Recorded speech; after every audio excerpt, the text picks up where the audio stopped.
Assalamualaikum warahmatullahi wabarakatuh. Selamat pagi dan salam sejahtera untuk kita semua. Anak-anakku, calon peserta didik baru tahun pelajaran 2021-2022 yang berbahagia.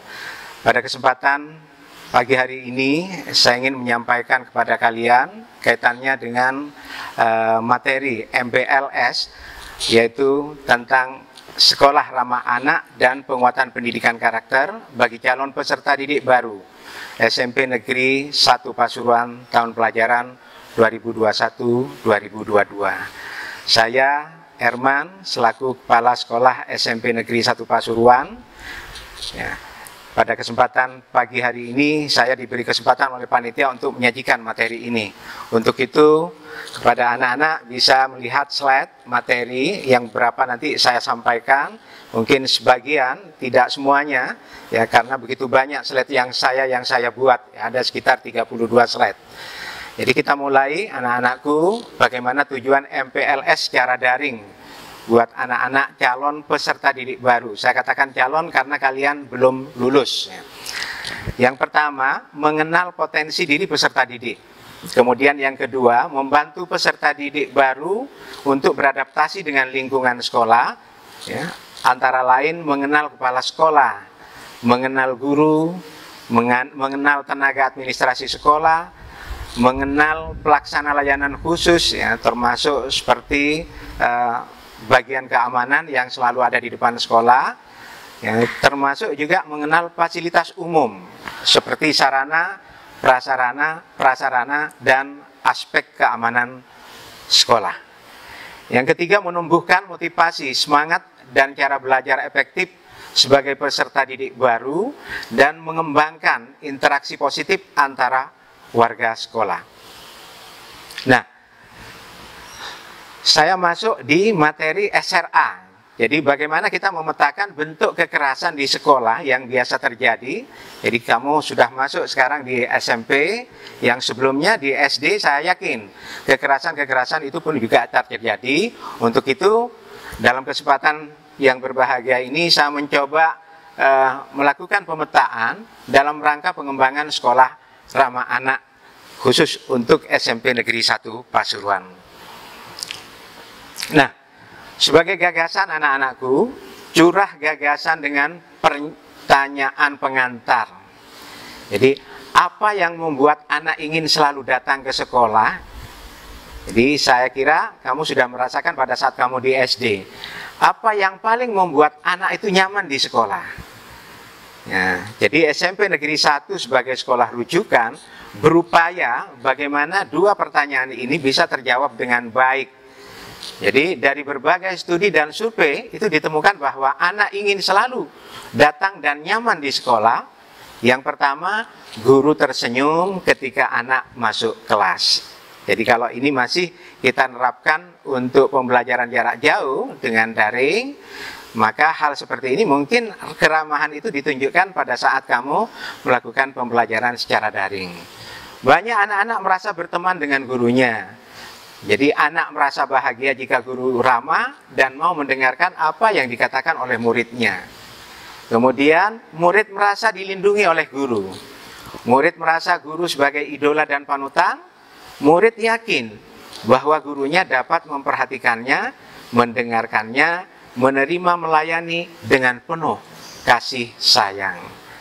Yang ketiga, suasana tersebut ini harus betul-betul tercermin dalam proses belajar mengajar, baik itu daring ataupun luring. Nanti setelah tanggal 20 kita rencanakan dalam pola hubungan antar guru, murid, dan antar murid dengan murid, atau termasuk murid dengan semua warga di SMP Negeri 1 Pasuruan.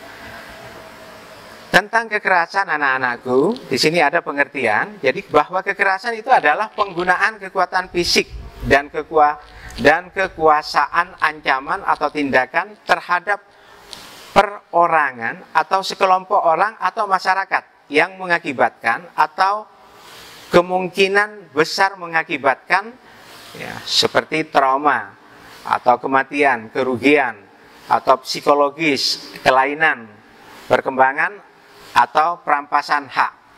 Dan ini sesuai dengan yang disampaikan oleh WHO ya dalam bukunya Bagong S dan kawan-kawan tahun 2000. Kemudian yang kedua, bentuk-bentuk kekerasan itu menurut Psikiater Internasional ya, bahwasanya kekerasan fisik seperti misalnya pukulan, kemudian melukai bagian tubuh, itu sebagai bentuk kekerasan fisik. Kemudian emosional, itu mengabaikan anak yang meminta perhatian, membiarkan anak lapar, membiarkan anak basah kuyup, atau tidak memberikan kasih sayang, dan lain-lain. Kemudian secara verbal, pola komunikasi yang berisi penghinaan, kata-kata melecehkan, menyalahkan, melabeli misalnya, dan lain-lain. Kalau misalnya kamu jumpai di kelas pada saat kamu di SD, ada beberapa guru yang mengucapkan dengan kata-kata bodoh, itu sudah masuk pada kekerasan. Kemudian untuk yang D, seksual. Jadi pemaksaan hubungan seksual dengan cara tidak wajar dan atau tidak disukai, termasuk pemaksaan hubungan seksual dengan orang lain untuk tujuan komersil dan atau tujuan tertentu. Dan ini ya terus terang, itu anak-anak SMP terutama di kota-kota besar ini sudah banyak yang terjadi. Harapan saya di Kota Pasuruan sebagai kota santri ini tidak terjadi ya. Apalagi untuk kalian yang baru kelas 7. Kemudian untuk sekolah ramah anak atau yang kita kenal dengan SRA. Sekolah ramah anak itu adalah sekolah yang mampu menjamin pemenuhan hak anak dalam proses belajar mengajar, aman, nyaman, bebas dari kekerasan dan diskriminasi, serta menciptakan ruang bagi anak untuk belajar berinteraksi, berpartisipasi, bekerja sama, menghargai keberagaman, toleransi, dan perdamaian.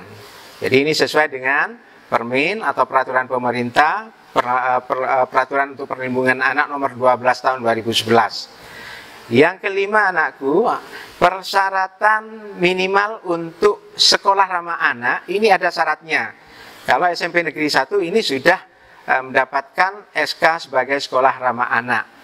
Jadi berdasarkan Permin atau PP dan PA nomor 12 tahun 2011, antara lain mempunyai kebijakan anti kekerasan, baik itu sesama siswa, tenaga pendidik dan kependidikan, termasuk pegawai sekolah lainnya. Kemudian yang B, memiliki program usaha kesehatan sekolah atau UKS. Kita sudah punya UKS yang luar biasa. Kemudian yang C, lingkungan sekolah yang bersih dan sehat. Sebagai sekolah adiwiyata nasional, kita sudah memenuhi tentang itu. Menerapkan perilaku hidup bersih sehat. Kemudian sekolah adiwiyata ini sudah kita capai dan kita berusaha untuk menjadi sekolah adiwiyata mandiri. Kemudian yang F, memiliki warung kantin kejujuran. Ya, kantin kita sudah luar biasa, ya, ada di belakang dan ini sudah beroperasi pada saat kita normal. Di masa pandemi ini kita tidak boleh membuka kantin. Kemudian yang G, siswa terlibat atau dilibatkan dalam pembuatan kebijakan sekolah. Terutama untuk anak-anak OSIS, kita selalu melibatkan dalam rapat-rapat koordinasi kaitannya dengan kebijakan sekolah, baik itu untuk dengan semua warga sekolah ataupun dengan komite sekolah. Nah, ini adalah gambar kaitannya dengan kekerasan terhadap anak. Jadi kalau kamu bisa lihat kondisi yang seperti ini adalah tanggung jawab dari kita semua, khususnya tanggung jawab dari pemerintah. Apalagi yang kejadian seperti ini, kadang-kadang ada masyarakat kita yang tidak tahu apa manfaat ya, dari alat yang digunakan, yang tidak semestinya itu dilakukan kepada anak-anak. Nah, untuk situasi kekerasan yang dialami anak, ini banyak sekali. Jadi ini yang harus menjadi pemahaman buat kalian semuanya, dan nanti apa yang ada di sini bisa diterapkan dalam kehidupan di sekolah, ya, baik itu nanti untuk luring ataupun daring. Satu contoh misalnya untuk jenis kekerasan fisik. Jadi yang dilakukan guru kepada murid yang banyak dilakukan, terutama untuk murid laki-laki, seperti dicubit, dipelintir, dicewer dan seterusnya, tidak saya baca semuanya, ya, karena saya dibatasi waktu, ya. Kemudian bagaimana yang dilakukan guru terhadap anak perempuan? Kadang ya digodek dan dijidat ya. Kemudian dijiwit atau dicubit, dipukul, ya, ditendang, disuruh berlari, dicewer, menyapu dan membersihkan sampah, kemudian menulis, ya, menulis sampai entah dengan kalimat-kalimat yang seperti apa, 100 kali, kemudian menulis saya terlambat 10 kali dan sebagainya. Itu sebenarnya tidak boleh dilakukan, karena itu masuk kategori kekerasan. Ya, kemudian yang dilakukan teman kepada teman laki-laki ataupun teman perempuan. Kalau misalnya teman terhadap teman laki-laki, satu contoh misalnya ditinju, didorong, ya, diinjak, ditendang, digigit, digepuk dan lain-lain. Jadi ada banyak sekali. Ya, gimana teman ke teman perempuan itu bisa ditinju, bisa kadang ya ditendang, dijambak rambutnya, dicubit, diinjak, dipukul, ya, dijegal. Nah, ini hal-hal yang seperti ini sering kita jumpai terutama di sekolah. Jadi kalau SMP 1 ini sudah menerapkan sebagai sekolah ramah anak, hal-hal seperti ini memang harus kita hindari. Kemudian secara psikis, ya, kaitannya dengan jenis kekerasan secara psikis yang dilakukan guru kepada murid, terutama untuk murid laki-laki, biasanya disindir, dimarahi di depan kelas, dipanggil goblok atau bodoh, dablek, dihina dan lain-lain. Jadi intinya digoblok-goblokin. Itu tidak boleh terjadi. Jadi kalau di sekolah ramah anak tidak boleh ada guru yang seperti itu. Nah, terhadap anak perempuan misalnya guru sering membentak, kemudian memarahi, disuruh berdiri di depan kelas, dikeluarkan sampai jam pelajarannya selesai. Nah, ini tidak manusiawi. Ini pun juga kekerasan secara psikis. Kemudian yang dilakukan teman, ya, antar teman ini, teman terutama dengan teman laki-laki, dihina atau dipanggil nama orang tuanya. Kemudian sebutan misalnya sebutan nama-nama yang kurang bersahabat, jadi tidak sesuai dengan nama yang sebenarnya. Malah ada yang menyebutkan dengan nama binatang misalnya. Kemudian dijodoh-jodohkan, ya, dipanggil goblok, kemudian dipisui dan banyak sekali ini, ya, contoh-contohnya. Tapi kalau terhadap perempuan biasanya antara anak itu dihina, digodain atau yang lainnya, ya, juga sering. Kalau dilihat lebih banyak anak laki-laki yang terjadi. Saya kira itu kekerasan secara psikis itu tidak boleh terjadi di sekolah ramah anak, ya.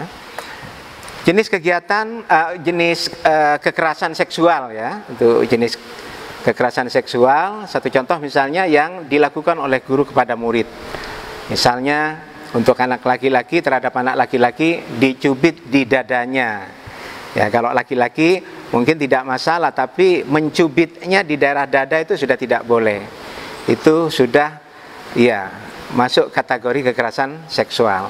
Apalagi kalau dengan anak perempuan dikelitik oleh guru laki-lakinya misalnya. Nah, ini sudah masuk kategori untuk kekerasan seksual. Yang dilakukan teman terhadap teman, ya, teman terutama teman laki-laki misalnya dipegang pantatnya, diremas pantatnya, ya, dipegang kemaluannya dan lain-lain. Nah, ini tidak boleh terjadi. Kemudian untuk teman perempuan misalnya, ya mohon maaf, ya, roknya disingkap, yang membuat rok itu kelihatan oleh teman-temannya, disiuli, kemudian ya mohon maaf dipegang, ya, saya yakin kamu sudah cukup dewasa, ya, ya, dipegang sebagian dari anggota badannya yang tidak boleh sebenarnya dipegang. Nah, itu sudah melanggar kekerasan terutama di seksual. Yang ini juga banyak terjadi di anak-anak SMP, terutama di kota-kota besar, ya. Kalau di kota Pasuruan ini sebagai kota santri, mudah-mudahan tidak ada. Apalagi kalau di SMP 1, ini kita antisipasi karena SMP 1 sebagai sekolah ramah anak, ya. Jadi kesimpulannya anak-anak, dari lingkungan anak akan belajar jika anak itu dibesarkan dengan celaan, ia akan belajar memaki. Ini sesuatu yang tidak baik. Tapi jika anak dibesarkan dengan permusuhan, ia akan belajar berkelahi. Jika anak dibesarkan dengan cemoohan, ia akan belajar rendah diri. Jika anak dibesarkan dengan penghinaan, ia akan belajar menyesali dirinya. Dan jika anak dibesarkan dengan toleransi, ia akan belajar menahan diri. Jika anak dibesarkan dengan dorongan atau motivasi, ia akan belajar percaya diri. Ini hal yang baik. Jika anak dibesarkan dengan sebaik-baiknya perlakuannya, ia belajar keadilan. Dan jika anak ini dibesarkan dengan kasih sayang dan persahabatan, maka ia akan belajar menemukan cinta dalam kehidupannya, ya. Ini adalah contoh-contoh di SMP Negeri 1 yang terkait dengan bagaimana pendidikan karakter itu diterapkan di SMP 1. Kenapa saya katakan pendidikan karakter ini harus dikembangkan? Karena penguatan pendidikan karakter itu akan mewujudkan sekolah ramah anak. Ya, misalnya kamu lihat di sini gambar ya di musola, ya kita melaksanakan ya istighosah, kemudian sholat berjamaah dan lain-lain. Itu adalah wujud bagaimana sekolah ramah anak ini bisa didukung oleh pelaksanaan penguatan pendidikan karakter. Jadi kita masuk pada penguatan pendidikan karakter yang ini juga harus disampaikan kepada kalian semuanya. Sebagai dasar hukum untuk penguatan pendidikan karakter ini adalah Peraturan Presiden nomor 87 tahun 2017, yaitu tentang penguatan pendidikan karakter. Ini yang merupakan kebijakan prioritas pemerintah untuk ditindaklanjuti sampai sekarang ini. Kemudian ada Peraturan Menteri Pendidikan dan Kebudayaan nomor 20 tahun 2018 tentang penguatan pendidikan karakter itu sendiri di satuan pendidikan formal. Kemudian Peraturan Direktorat Jenderal Pendidikan Dasar dan Menengah ya nomor 097/D/HK 2019 tentang pedoman teknis penyelenggaraan penguatan pendidikan karakter sebagai ruh pendidikan dalam rangka menyiapkan generasi emas di 2045 yang cerdas dan berkarakter. Nah, kita masuk pada nilai-nilai utama untuk penguatan pendidikan karakter yang diajarkan, yang diterapkan di sekolah. Yang pertama itu adalah religiositas, kemudian yang kedua itu adalah nasionalisme, kemudian yang ketiga adalah kemandirian, yang keempat itu adalah gotong royong, dan yang kelima itu adalah integritas. Jadi 5 nilai karakter ini yang akan kita kembangkan di sekolah. Nah, seperti apa dari 5 nilai karakter itu untuk kita pahami? Ya tentunya kita harus tahu apa arti dari 5 karakter itu. Yang pertama kita mulai dari religiositas atau religius ya, yaitu keberimanan terhadap Tuhan Yang Maha Esa yang diwujudkan dalam perilaku atau menjunjung tinggi sikap toleran terhadap agama lain. Kemudian nasionalisme yaitu adalah cara berpikir dan bersikap yang menunjukkan kesetiaan dan kepedulian terhadap bangsa dan negara. Yang ketiga kemandirian, artinya sikap dan perilaku yang tidak bergantung pada orang lain. Jadi kerja keras, tangguh, kreatif, tahan banting, berani, dan punya daya juang. Jadi sebagai peserta didik SMP Negeri 1 harus punya rasa kemandirian. Terutama di pembelajaran itu banyak sekali ya nilai-nilai kemandirian. Yang keempat adalah gotong royong anak-anakku. Jadi tindakan menghargai semangat kerja ya sama dan bahu-membahu menyelesaikan persoalan bersama. Saya yakin kalian sudah tahu ya arti sebuah gotong royong ya. Kemudian yang terakhir itu adalah integritas, yaitu perilaku yang didasarkan pada upaya menjadikan dirinya sebagai orang yang selalu dapat dipercaya dalam perkataan, tindakan, dan pekerjaan, serta nilai kemanusiaan. Jadi integritas, kejujuran ya. Jadi harus jujur. Sementara nilai-nilai yang lain itu sebenarnya sudah terintegrasi. Satu contoh misalnya percaya diri, patuh pada aturan, menghargai keberagaman, dan lain-lain, banyak sekali ya. sekitar 28, jadi 28 kaitannya dengan nilai-nilai yang ada kaitannya dengan penguatan pendidikan karakter. Nah, tujuannya yaitu untuk bagaimana SMP Negeri 1 Pasuruan ini yang prioritas ya, tetap menjadi sekolah yang berkarakter. Ya, di samping sebagai sekolah rujukan yang bisa dirujuk dari sekolah lain, mungkin ya branding sekolah kaitannya dengan pendidikan karakter. Ya, anak-anak SMP 1 ini misalnya integritasnya tinggi ya, karena sudah ditunjukkan di 2018-19 kaitannya dengan ujian nasional, kita menjadi terbaik di Kota Pasuruan, dan itu adalah hasil integritas dari anak-anak alumni SMP Negeri 1 Pasuruan. Kemudian saya memberikan kegiatan-kegiatan yang sudah sering dilakukan di SMP Negeri 1 Pasuruan kaitannya dengan nilai religiositas. Jadi keberadaan musola SMP Negeri 1 Pasuruan dijadikan sebagai pusat untuk mengembangkan religiositas. Salah satu contoh misalnya seperti yang kamu lihat di gambar. Ini salah satu contoh. Kalau untuk kegiatan-kegiatan yang sudah ada di kurikulum sudah cukup banyak yang ada kaitannya dengan religiositas. Ya, seperti ini misalnya, anak-anak bisa dilihat foto-foto ini ya, banyak sekali. Kemudian ada nasionalisme, kita selalu melakukan pembiasaan untuk melaksanakan upacara bendera. Kemudian ini adalah wujud dari religiositas juga, dan juga ada unsur kemandirian bagi anak-anak ya. Kemudian ini pembiasaan-pembiasaan yang kita lakukan, ini pun juga kemandirian. Kalian sebagai anak kelas 7 nantinya harus mandiri, jadi tidak selalu tergantung kepada orang tua. Mau berangkat ke sekolah padahal sepeda sudah disediakan, ya kamu tidak perlu diantar oleh orang tua, tidak seperti saat kamu di SD. Ini adalah integritas untuk di ulangan harian, kemudian di penilaian akhir semester, bahkan pada saat ujian nasional belum dihapus, kita menerapkan untuk integritas dalam pelaksanaan ujian nasional saat itu.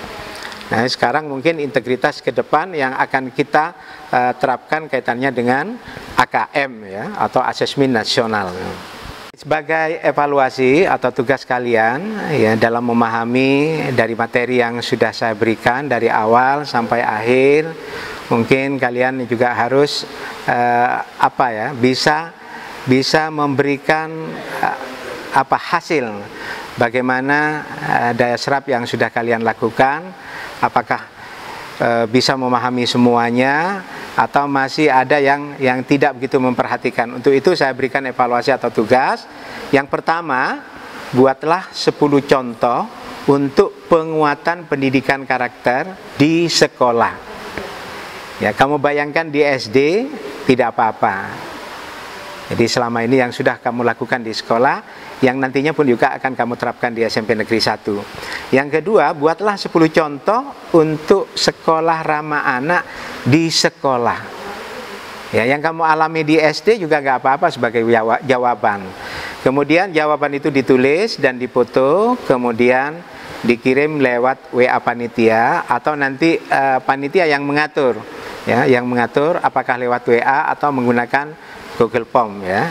Itu nanti panitia yang akan menghubungi kalian semuanya. Dan mudah-mudahan ini bisa dilaksanakan dengan baik ya. Saya kira hanya itu yang bisa saya sampaikan. Terima kasih untuk semuanya dan mohon maaf kalau ada kekurangan. Billahi taufiq wal hidayah. Wassalamualaikum warahmatullahi wabarakatuh.